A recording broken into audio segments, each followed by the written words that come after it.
Bonjour à tous, aujourd'hui je vais vous montrer comment programmer et créer une communication OPC-UA avec un automate Phoenix Contact. Le code sera assez basique, ce sera une cuve et 2 vannes pour la remplir ou la vider. Donc on commence par paramétrer l'adresse IP de notre PC. Pour cela, suivez les manipulations que je vais vous montrer. Vous allez sur réseau, propriétés, ensuite vous appuyez sur modifier les paramètres de la carte. Vous allez dans les propriétés de votre carte Ethernet. Et vous allez dans protocole internet version 4 TCP/IP v4.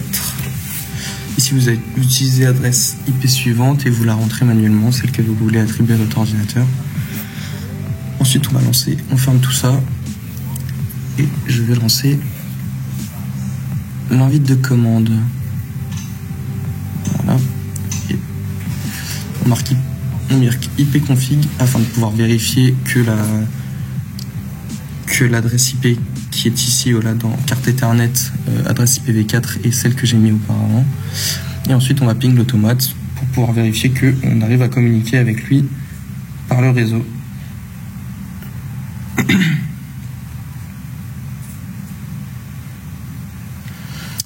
Donc maintenant on crée un projet sur PLC Next, on va dans Online Controller.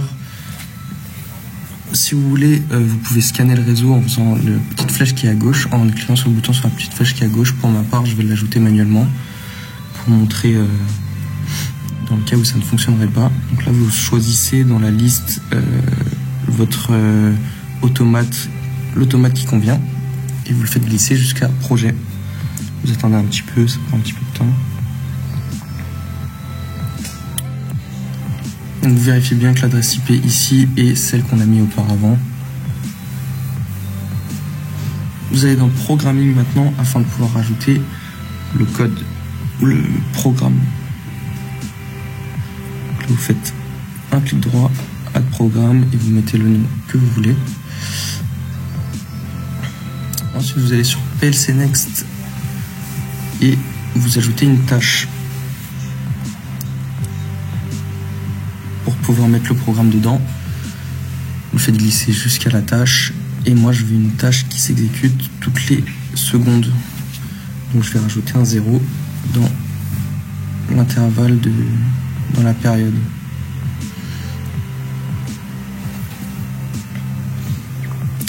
Donc maintenant on va ajouter les modules digital et analogique. Pour ce faire, vous cliquez sur Action Line et là vous cherchez Analog Input, Output and Digital Input and Output. Prenez bien ceux qui vont avec votre automate bien sûr.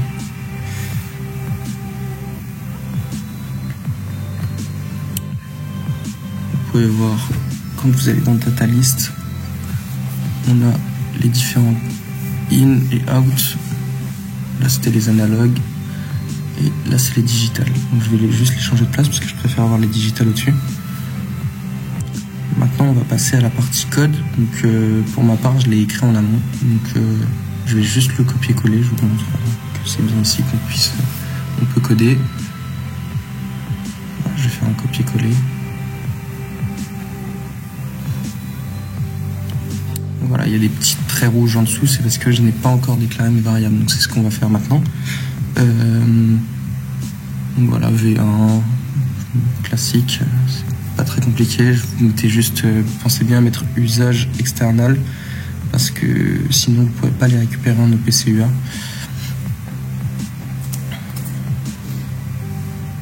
Pensez bien à changer le type en fonction de ce que vous avez. Là pour le moment c'est des boules. Quand on arrivera pour la cuve et pour le débit, ce sera des réels. Que j'ai un potentiomètre qui va récupérer qui va pouvoir faire changer le débit de nos vannes.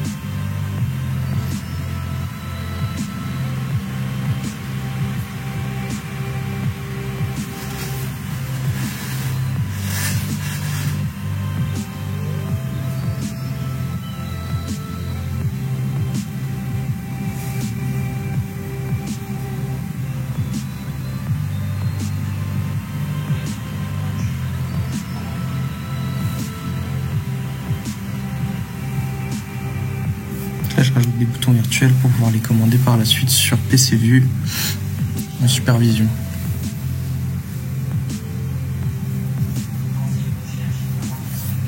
Donc une fois que ça c'est terminé, donc vous pouvez vérifier là, j'ai plus du tout de trait rouge, donc ça veut dire que j'ai bien rajouté toutes les variables. Ensuite on va donc dans les AxioLine, donc les modules, et là on va rajouter sur les entrées sorties appropriées, celles que l'on veut de l'automate. Donc là je mets les LED sur mes sorties digitales pour que ça justement il s'affiche quand mon code j'ai mis quand on est à un certain niveau de la cuve, il y a la première LED qui s'affiche, etc., etc.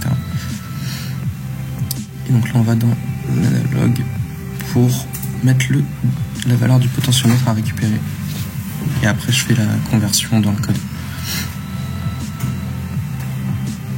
Donc là vous pouvez vérifier en appuyant sur IEC tout à gauche.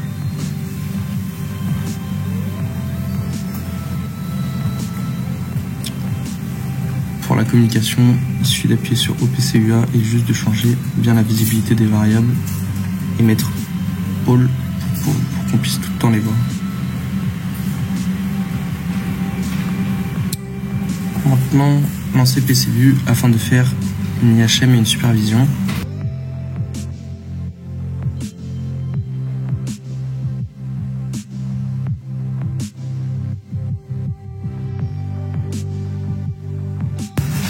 Vous l'appelez comme vous voulez, vous faites démarrer. Donc moi c'est en mode démonstration. Si vous l'avez en normal, ça change pas grand chose.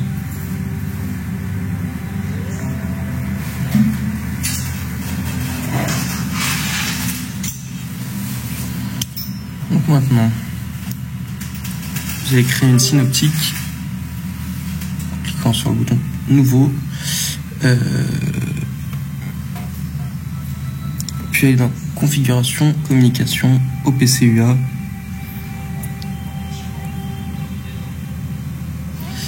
Vous allez sur réseau et vous faites ajouter un réseau.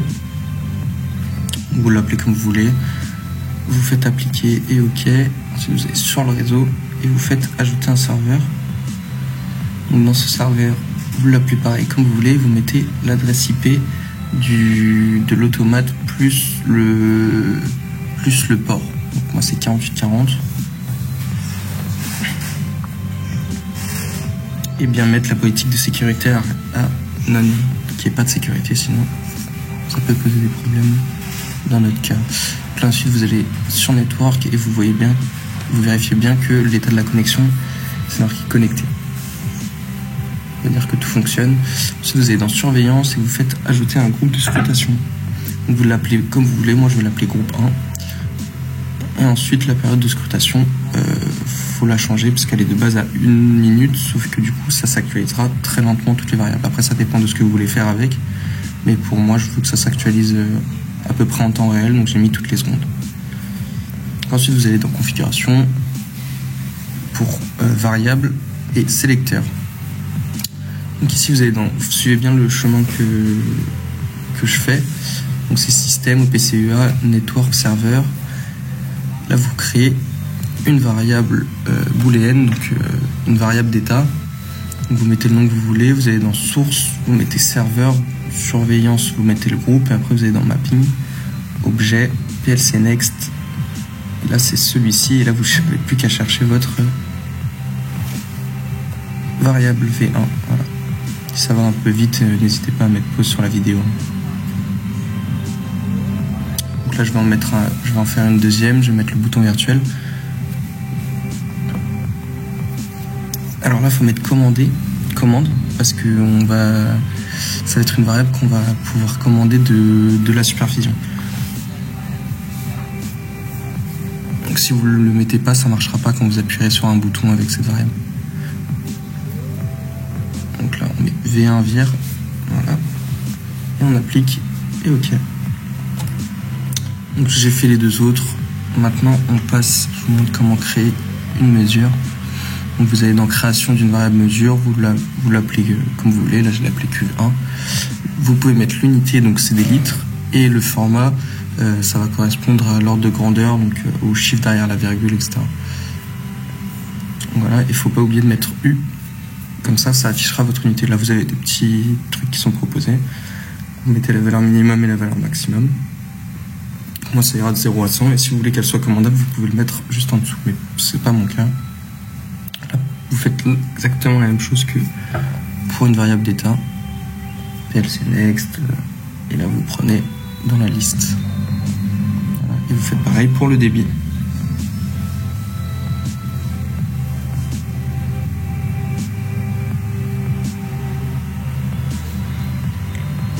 Donc là, je fais la même chose. Donc c'est des litres. Le format, je vais mettre le même. Et je vais faire valeur minimum, valeur maximum. Normalement, il n'y a pas besoin puisque dans mon code, j'ai déjà mis des sécurités, mais je le rajoute toujours au cas où.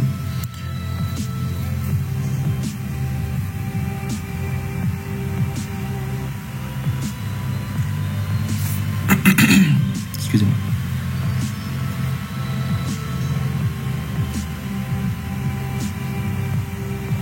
Donc voilà, tout est fait. On n'a plus qu'à faire le design de notre supervision et de notre IHM. Donc là, on va d'abord chercher un réservoir. Donc vous prenez celui qui vous plaît. Je vais prendre celui-ci. Voilà, vous faites OK. Donc là, il y a plein de choses qui s'affichent. Vous dégroupez pour pouvoir les manipuler. Vous les dégroupez une fois de plus. Hop, voilà, comme ça, tout est séparé. On a accès à tout ça. Je vais l'enlever, j'en ai pas besoin. Alors la barre graph, on va commencer. Donc là, vous allez dans barre graph, il y a déjà l'animation qui est mise. Vous avez juste à chercher votre variable. Donc c'est exactement pareil qu'avant. Dans système, OPCUA, network, serveur. Là, vous prenez du coup, moi je vais prendre la cuve parce que c'est ce que je veux qu'il soit affiché. Donc là, c'est pareil, il faut mettre le minimum et le maximum. Là, c'est important, sinon ça va dépasser. Hop, et c'est bon. Donc je vais remettre ma petite cuve par-dessus. Là, vous n'êtes pas obligé de le mettre, mais je vais mettre cuve par-dessus, je vais le marquer. Et l'affichage, j'en ai pas besoin, donc j'appuie sur le petit bouton qui est en bas à droite. Hop. Et après, je fais OK, et ça va enlever le petit carré, parce qu'il y a une animation qui ne fonctionnait pas. Donc après, je les regroupe. Comme ça, c'est plus propre, je peux tout déplacer en même temps. Ensuite, on va aller chercher les vannes. Donc, vous prenez pareil, celle qui vous plaît. Faites attention, il y en a qui sont un peu plus... Niveau design et compréhension qui sont plus sympas. Moi, je vais prendre celle-ci, celle que j'utilise souvent. Et puis c'est pareil, on fait pareil, on dégroupe. Hop, ça je l'enlève. On redégroupe encore. Donc je vais enlever le blanc et je vais garder les trois autres. Ça va être mes différents états. Donc ça va être quand la variable est à 1, quand elle est à 0 ou quand ça fonctionne pas. Ils auront différentes couleurs et ils vont s'afficher ou se cacher, vous voyez. Donc là c'est le rouge, donc je veux qu'il soit montré quand c'est à 0 et caché dans tous les autres cas. Celui-ci c'est l'inverse, il va être à l'état 1 et caché dans les autres cas. Vous voyez, c'est toujours pareil, hein, on va chercher la variable de la même manière, on vérifie bien, voilà, c'est bon, c'est ce qu'on veut. Et violet sera si la variable ne fonctionne pas. Alors là, c'est pas la bonne animation, donc il faut l'enlever. Et on recrée une animation, donc on va dans animation, visibilité, état. Donc là, on va prendre la variable, toujours la même, CV1, et on va cacher et montrer quand c'est un état invalide. Donc on les regroupe un peu, on les remet normal, hop, et on regroupe le tout. Ensuite, pour faire la deuxième vanne, je vais juste copier-coller celle-ci.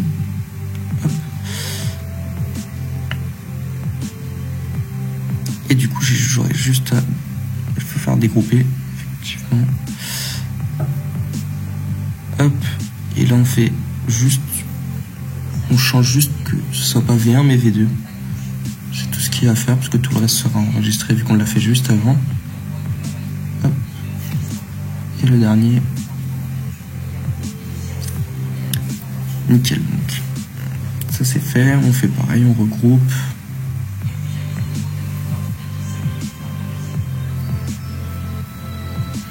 On regroupe. Maintenant je vais mettre un texte pour pouvoir faire afficher le débit. Il faut faire changer la couleur du fond et du texte. Je vais mettre en noir et le fond je vais le mettre en gris. Voilà. C'est un petit peu plus proprement, je vais mettre 2 points. Si ça rentre. Ça rentre pas, je vais agrandir un peu.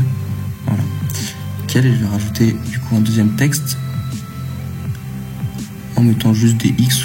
Vous pouvez mettre n'importe quoi dans tous les cas. Et là, il faut rajouter une animation qui sera texte mesure. Et là, vous allez choisir le débit, la variable débit. Bon, ça me met directement dessus, nickel. Voilà, et comme ça, ça affichera le débit quand quand on lancera l'animation. Donc là, je vais prendre juste un rectangle classique et je vais mettre animation envoi commande animée.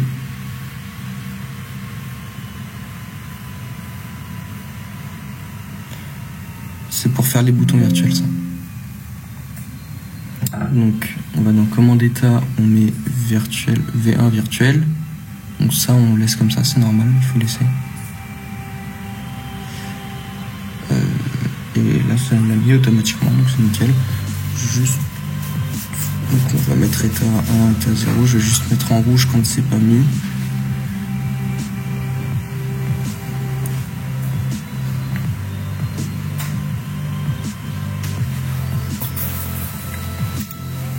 Là faut laisser en inversé.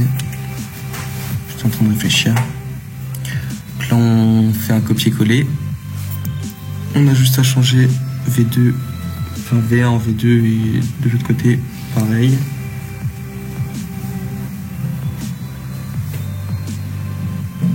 Et je vais mettre un petit texte histoire de bien montrer que ce sont des boutons virtuels. Donc je vais marquer juste bouton BP virtuel 1 et BP virtuel 2.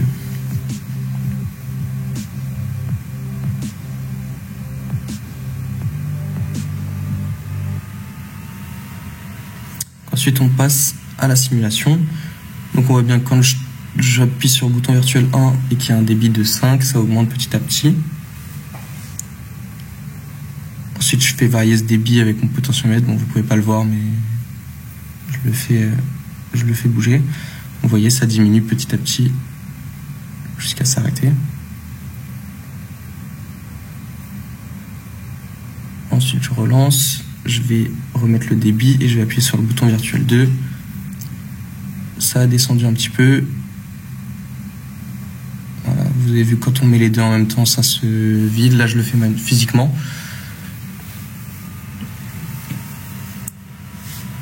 Voilà, tout fonctionne correctement.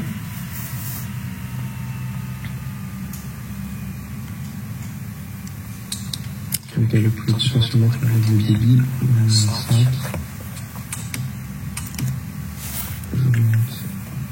Je mets à 1V1. Voilà, le LED s'allume, ça veut dire qu'on est à 25. Là, à 37,5. 50, etc. Si je mets V2 en même temps, on va voir que la dernière ne s'allumera pas, puisque ça se vide et ça se remplit en même temps. Et si j'enlève V1, ça va diminuer petit à petit.